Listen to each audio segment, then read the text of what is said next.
आज केंद्र मंत्री सहित वीडियो कॉन्फ्रेंस रे प्रथमे गोटे कथा जड़े देती ओडिशा रे 16,000 टेस्ट आमर हो सारा 16,000 रु 90 ता माने होची 0.060 पॉइंट एवं तापर 90 रु 33 जन भल होगी गले सेटा भी प्राय आमर 40% आसी जाउची तापर मुझे जड़े देती माननीय मुख्यमंत्री निर्देश क्रमे आम सारा पंचायत रे सरपंच मानक ओथ करार कार्यक्रम सरी जाइए एवं सबू पंचायत रे गोटे मेडिकल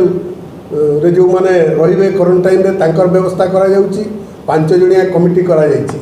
एवं ता बाहर सबू जिल्ला रे हमर कोविड हॉस्पिटल कराई जहाँ माननीय मुख्यमंत्री संकल्प थिला एवं मु केंद्र मंत्री को गोटे कथा दावी करथिली जे जदि सीबी नेट एवं ट्रू नेट ये दुईटा मेसीन रे जदि आईसीएमआर हमको ओडिशा सरकार को जदि हमको परमिशन देदेव मु कहूँ आम सरकार तरफ सबू डिस्ट्रिक्ट हेडक्वार्टर हॉस्पिटल रे हमें 22 सेफ्टी लेबोरेटरी आम जोगेदेवु ता द्वारा सबू डिस्ट्रिक्ट हेडक्वार्टर रे कोविड टेस्ट हो पार कहीं आमको कोविड टेस्ट जिते आम करूँ ता बेसी सेफ एवं तापर मु गोटे कथा दावी करी केंद्र सरकार पाखे ये जो आमर माइग्रेट लेबरर अच्छा जो मैंने श्रमिक मैंने बाहर काम कर जिते लॉकडाउन पर ओडिशा को फेरी आसुँच मु केंद्र सरकार को कहूली गोटे इंटर स्टेट एवं सेंटर गोटे कमिटी करा जो मिनिस्टर मानकर एवं केंद्र सरकार तरफ जो राज्य रे बाहर राज्यर श्रमिक अच्छा समस्त को कोविड रक्त नमूना परीक्षा करा जाऊ गोटे सर्टिफिकेट दि जाऊ तापर से जो राज्य आसि पठा जाऊ यहीटा कले आम बहुत सेफ रहा केंद्र मंत्री मत प्रतिश्रुति देते जे यहाँ will look into the matter बोली कहते द्वितीय कथा हूँ आपको मुझे कहीदेवाई चाहे जे आज ओडिशा रे आमे जेभली भाव में सबू डॉक्टर मानू एवं मेडिकल स्टाफ माने जो माने कोविड को बलिदान देकरी माने कोविड चिकित्सा पेसेंट मान को चिकित्सा कर आउ थे धन्यवाद दूसरी एवं ता सहित ओडिशा रे गोटे एससीजेड दावी करी ओडिशा रे जो फार्माटिकल स्वतंत्र अर्थ जोन जातीय औषध वितरण नियम प्रणयन हवा दरकार ओडिशा रे गोटे विपर्य परिचालन केन्द्र जोटी रिसर्च हो पार यह दावी करी एवं ता सहित गोटे स्वास्थ्य गवेषणा केन्द्र दावी करी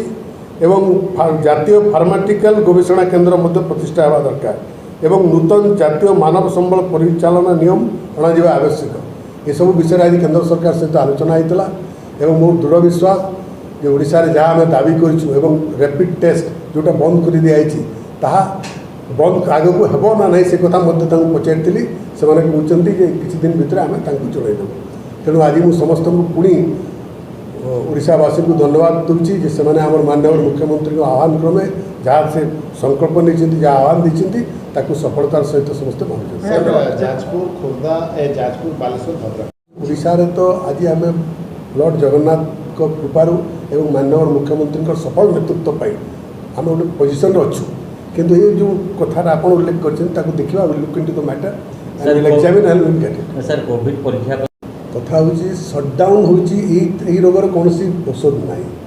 आम जिते या सटडाउन में मानिपर सोशल डिस्टेंस रखा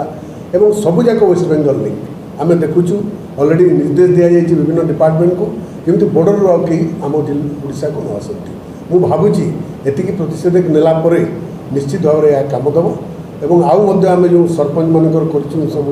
व्यवस्था पंचायत मानक जी आसला रिपोर्ट देवे माने पोर्टल करूँ मुझे यार सुफल आमको स्वास्थ्यकर्मी मैंने सबू पंचायत रे क्वारंटाइन हॉल कराई से मेडिकल रे आमर रे 5 जणिया कमिटी कराई सरपंच को क्षमता दी जाइए सरपंच माने संकल्प नहीं सारी ये कार्यक्रम अलरेडी सरी मुझे तदारख करी आम जिले में अन्य जिला को दिल्ली में बर्तमान प्लाज्मा केंद्र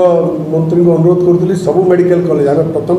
बलांगीर एवं बारिपदा को करूँ सबू मेडिकल कॉलेज रे सबू डिस्ट्रिक्ट हेडक्वार्टर हॉस्पिटल में कर योजना प्राइवेट मेडिकल